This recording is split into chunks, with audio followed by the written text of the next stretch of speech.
पाकिस्तान तहरीक इंसाफ का कारवां, पाकिस्तान तहरीक इंसाफ का लॉन्ग मार्च डी चौक पहुंचा। डी चौक जिस तरह पहुंचता है, जिस तरह रुकावटें अबूर करते हुए जिस तरह लोगों की एक बड़ी तादाद पहुंचती है, तमाम तर चीज़ें आपके सामने रखी थी। लेकिन जो जुल्म, जो सितम, जो जबर डी चौक पर हुआ, जिस तरह स्ट्रेट फायरिंग की गई, जिस तरह नहते लोगों को मारा गया, शहीद किया गया, अभी तक फिक्र नहीं पता कि कितने लोग जो हैं उनकी डेथ हो चुकी है, कितने लोग जो हैं वो गायब हैं, कितने लोग जो हैं वो गिरफ्तार हैं। तहरीक इंसाफ की लीडरशिप कहाँ पर थी? अली अमीन गन्नापुर कहाँ पर थे? बुशरा बीबी कहाँ पर थी? पाकिस्तान तहरीक इंसाफ के कारकुनान वहाँ क्या कह रहे थे और अभी तक की क्या सिचुएशन है, क्या सूरत हाल है, आपके सामने तमाम चीजें रखते हैं। तो करते हैं आज का व्लॉग शुरू। पहले आपको बताता हूँ जो कारवां है जिसमें लाखों लोग शरीक थे, जब वो लीचों की जानब बढ़ता है तो वहाँ शेलिंग की जाती है। एक वीडियो जो आपने देखी, अगर नहीं देखी तो आप ये वीडियो देख सकते हैं। ये वीडियो 2:09 की ये वीडियो है। बुशरा बीबी, अली अमीन गंडापुर जो है पख्तूनख्वा से आ रहे थे, तो उससे पहले ही कुछ लोग जो थे वो डी चौक की जानब आगे की जानब जा रहे थे कि हम रास्ते क्लियर करते जाएं, कंटेनर्स को साइड पे करते गए, मट्टी को साइड पे करते रहे। सो डी चौक पहुंचते हैं। डी चौक जब पहुंचते हैं तो डी चौक कंटेनर के ऊपर, जो डी चौक वाला कंटेनर है उसके ऊपर पाक आर्मी के जवान होते हैं, उसके ऊपर अफवाज होती है। तो वो कंटेनर के ऊपर चढ़ते हैं और जाके उनको गले लगाते हैं। गले लगा के मैसेज देते हैं कि आप हमारे हैं, आप हमारे भाई हैं। जैसे कि इमरान खान कहता है कि ये फौज मेरी है, तो वो जाके गले लगाते हैं। लेकिन जुल्म, सितम, जबर क्या हुआ कि एक नौजवान, ये वीडियो आप देखें दिल टूट जाएगा। ये वीडियो इस रियासत की वीडियो है, ये दोनों इस रियासत के लोग हैं। जिसने धक्का दिया वो भी, और जो नीचे गिरा वो भी। नौजवान कहा जा रहा है, आप वीडियो सुन सकते हैं कि इस नौजवान ने कंटेनर के ऊपर, जब डी चौक जो मार्का था वहां तहरीक इंसाफ के कारकुनान पहुंच गए, तो ये वो नौजवान है जो सबसे पहले ऊपर चढ़ा और इसने कंटेनर के ऊपर जाके नमाज पढ़ी और दुआ कर रहा था। आप इसके उठे हुए हाथ देख सकते हैं, ये दुआ कर रहा था। तो दो रेंजर के जो एहलकार हैं, शायद इनमें थोड़ी सी नरमी हो इनके दिल में, लेकिन एक जो पीछे से आया, इसने आके इसको धक्का दिया। इसने आके जब इसको धक्का दिया, और ये 3 कंटेनर थे, कई फुट ये ऊंचाई थी, वहां से धक्का दिया। और खबर ये है कि ये नौजवान जब नीचे गिरा तो जो इसका सर था ये नीचे की तरफ था और इसका जाके सर नीचे लगा और इसकी जो गर्दन थी ये मुड़ गई, गर्दन टूट गई और नौजवान की वहां डेथ हो गई। कोई पूछेगा इनसे कि क्यों किया, इन नाते लोगों पर जुल्म क्यों किया? और मैं ये दुआ करता हूँ कि नौजवान जो दुआ कर रहा था, अल्लाह उसकी दुआ कबूल करे, और जो बकिया दुआ रहती थी अल्लाह वो भी कबूल करे। सो उसके बाद ये मैंने क्योंकि आपको बताया कि ये 2 बजे का ये वाक़या है, उसके बाद पाकिस्तान तहरीक इंसाफ के कारकुनान आगे बढ़ते जाते हैं, आहिस्ता आहिस्ता सेंट्रल स्कूल से आगे जाते हैं। कुछ किलोमीटर का ये फासला होता है, तकरीबन 3 से 4 किलोमीटर का ये फासला होता है। पीछे कारवां होता है, पीछे एक कसीर तादाद में लोग मौजूद होते हैं जो गाड़ियों में होते हैं। कोई करक से आया, कोई जेरे इस्माइल से आया, कोई बन्नू से आया, कोई टांग से आया, कोई पेशावर से आया, कोई स्वात से आया, कोई मालाकंड से आया, कोई तीर से आया, कोई बुनेर से आया। सो हर शहर से खैबर पख्तूनख्वा के लोग, मैं खैबर पख्तूनख्वा की अभी बात कर रहा हूँ, खैबर पख्तूनख्वा के लोग आते हैं। और जो लोग लड़ते हुए दिखाई देते हैं, सामने उनके चेहरे तो देख लिए होंगे। एक तरफ वो लोग हैं जो मीडिया पे बैठ के, जो शाम को जो प्रोग्राम टॉक शोज होते हैं वहां बैठ के बड़ी बड़ी बातें करते हैं, और शाम को हर टॉक शो में वेस्ट कोट पहने आपको नजर आएंगे। उनका इस मार्च में क्या किरदार था और इस डीचो की लड़ाई में, इस डीचो के जो जबर किया गया उसमें उनका क्या किरदार था, वो मैं तमाम चीजें आपको बताता हूँ। सो मैं बता रहा हूँ वो कंटेनर आगे बढ़ता गया। जब कंटेनर आगे आता है, पहुंचता है, कारकुनान मुकाबला करते हैं और जो रेंजर होती है, जो पुलिस होती है, वो पीछे हट जाती है। शाम हो जाती है, अंधेरा हो जाता है। अली अमीन गंडापुर की गाड़ी वहां से डी चौक से तकरीबन 2-3 किलोमीटर पीछे रहती है। कारकुनान रात तक, जब तक फायरिंग नहीं की गई, कारकुनान कहते रहे कि गाड़ी आगे बढ़ाओ, आगे बढ़ाओ। कारकुनान एहतजाज करते रहे, लेकिन गाड़ी का जो ड्राइवर था, या गाड़ी के ड्राइवर की क्या मजाल है, लेकिन अली अमीन गंडापुर आगे नहीं आए। अगर फिर वो एक डिस्टेंस हो जाता है, कुछ कारकुनान इस तरफ होते हैं, कुछ आगे होते हैं, और दरमियान में एक वक्फा आ जाता है। ये जो लोग पहुंचे थे वो इस चीज, आप कोई भी जाके मीडिया से या नौजवानों से या वर्कर से कंफर्म कर सकता है कि अली अमीन गंडापुर वहां से आगे सेंट्रल क्रॉस करके थोड़ा सा आगे, और उसके बाद वो आगे नहीं है। बुशरा बीबी भी एंड तक, मतलब जो उन्होंने कहा था कि मैं एंड तक मौजूद रहूंगी, बुशरा बीबी वहां कारकुनान के दरमियान उनकी गाड़ी रही, वो वहां मौजूद रही। जो कंटेनर था वो भी डीचो के करीब पहुंच गया। सो एक तो अली अमीन साहब आगे नहीं आए और वर्कर ने वहां एहतजाज किया, शदीद एहतजाज किया, उनकी गाड़ी के ऊपर चढ़ के एहतजाज किया और गाड़ी पे बोतलें फेंकते रहे, गाड़ी पे वो पत्थर फेंकते रहे कि आए आगे, आप हमें लेकर आए हैं, आए हमारे साथ चले, हमें लीड करें। लेकिन आगे नहीं आए, शायद इनको इल्म था कि ये होगा। सो शाम डलती गई, शाम डलती गई। शाम का जब रात का अंधेरा हो गया तो जो उस रोड्स की लाइट थी वो बंद कर दी गई, रोड्स की लाइट बंद कर दी गई। वहां कारकुनान आगे शाइनिंग का सामना कर रहे थे। एकदम ऐसा होता है कि जो साइडों की जो बिल्डिंग्स होती हैं, जिसमें यूपीएल की, यूफोन की, बाकी जो तमाम बिल्डिंग्स होती हैं, उसके ऊपर इन अदारों के एहलकार होते हैं, रेंजर्स के एहलकार होते हैं, एफसी के होते हैं, पुलिस के होते हैं। सो रात को लाइट्स बंद थी, कारकुनान एहतजाज कर रहे थे, वहां एक कसीर तादाद में कारकुनान थे, गाड़ियां थी, बाइक्स थी। और वहां एक और चीज देखी गई, इस्लामाबाद के शहरी, पीढ़ी के शहरी वहां आए लोगों को खाना तकसीम कर रहे थे, पानी तकसीम कर रहे थे। और एक ऐसी सिचुएशन थी कि खाना लेने वाला कोई नहीं था, اتنا کھانا تقسیم کیا جا رہا تھا پارٹی کی طرف سے نہیں، لوگوں کی طرف سے، ان لوگوں کی طرف سے جنہوں نے اپنے دل کھول دیے۔ سو اس کے بعد کیا ہوتا ہے، اس کے بعد ایک دم فائرنگ کی آواز آتی ہے، اتنی شدید فائرنگ ہوتی ہے اور اتنی زیادہ فائرنگ ہوتی ہے، اسٹریٹ فائر کیے جاتے ہیں۔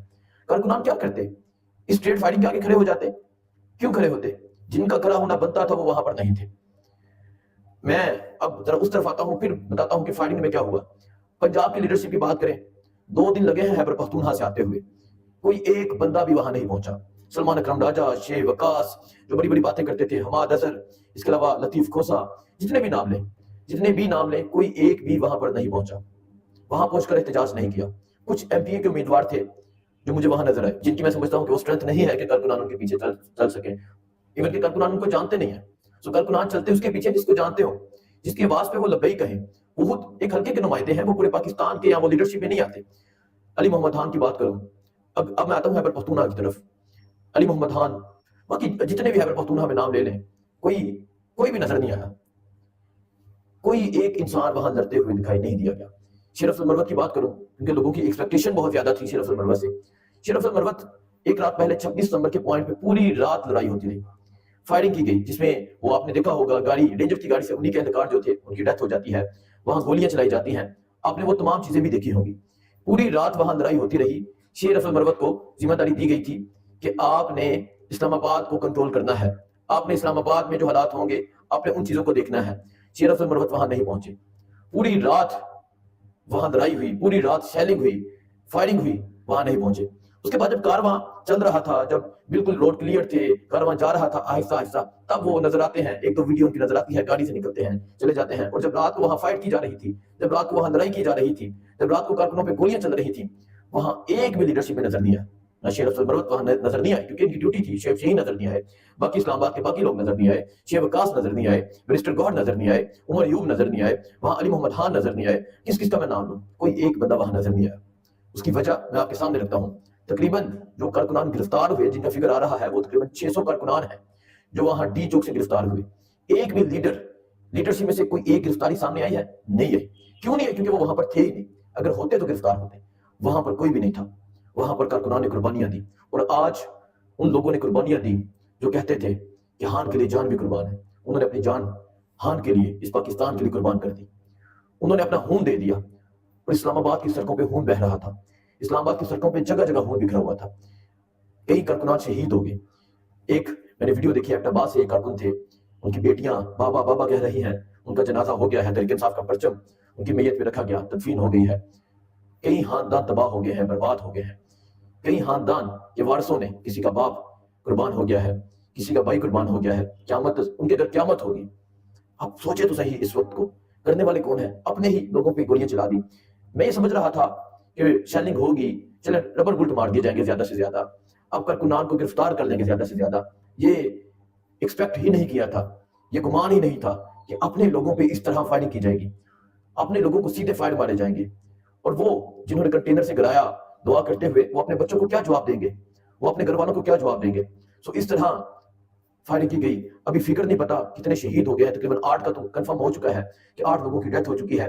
باقی یہ نہیں پتا چل رہا کتنے لوگوں کی ڈیتھ ہو چکی ہے، کتنے لوگ ہسپتالوں میں ہیں، کتنے لوگ زخمی ہیں، نہیں پتا چل رہا، ابھی فکر نہیں پتا چل رہا ہے۔ اور ایون یہ سننے میں آ رہا ہے کہ جو حکومت ہے کہ ان ہسپتال میں ان کے وزراء چلے گئے ہیں اور وہ یہ کوشش کر رہے ہیں کہ یہ فکر نہیں چلنا چاہیے، آپ نے خاموشی کے ساتھ اگر کسی کی ڈیتھ ہوئی ہے میت واپس کرنی ہے۔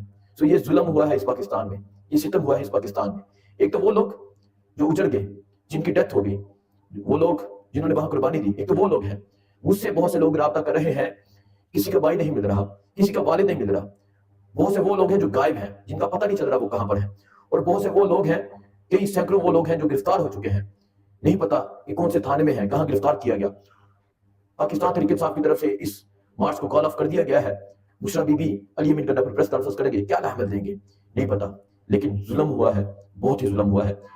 یہ میں پنجاب کی لیڈرشپ سے یہ کہوں گا کہ اپنے استعفے دیں، اگر یہ نہیں دیتے تو آپ مطالبہ کریں، ان سے استعفیٰ لینا چاہیے، کیونکہ اگر یہ بزدلی دکھاتے ہیں، اگر یہ ہمت نہیں دکھا سکتے، جرأت نہیں دکھا سکتے، سامنے آ کے مقابلہ نہیں کر سکتے، تو ان کا کوئی حق نہیں عہدوں پہ رہنے کا، ان کا کوئی حق نہیں ایم این اے بننے کا۔ جس طرح عمران خان نے کہا تھا کہ تحریک انصاف کا فیصلہ ہوگا، اس موڑ پہ تحریک انصاف کا فیصلہ ہوگا، تو اس ٹائم तहरीक इंसाफ का फैसला हो जाना चाहिए, इन लोगों को हटा देना चाहिए, उन लोगों को लाना चाहिए, उनके भाइयों को, उनके वालिदैन को, उनके अजीज़ो अकारब को लाना चाहिए जिन्होंने वहाँ कुर्बानियाँ दी हैं, जिनकी वहाँ शहादतें हुई हैं, जो ज़ख्मी हुए हैं, उन्हें पार्टी में फ्रंट लाइन पे लाना चाहिए, उन्हें ओहदे मिलने चाहिए, क्योंकि ये ओहदों के लायक नहीं है और इनकी जो बुज़दिली है, ये बुज़दिल हैं। मैंने कभी ये बातें नहीं की, लेकिन आज मैं बता रहा हूँ कि ये सब बुज़दिल हैं। वहाँ कोई भी एक मौजूद नहीं था, सब ने वहाँ जो हुआ आपके सामने रखा। बाकी जो भी सूरत हाल होगी आपको बताता रहूँगा। दुआ में याद रखिएगा। अल्लाह हाफ़िज़।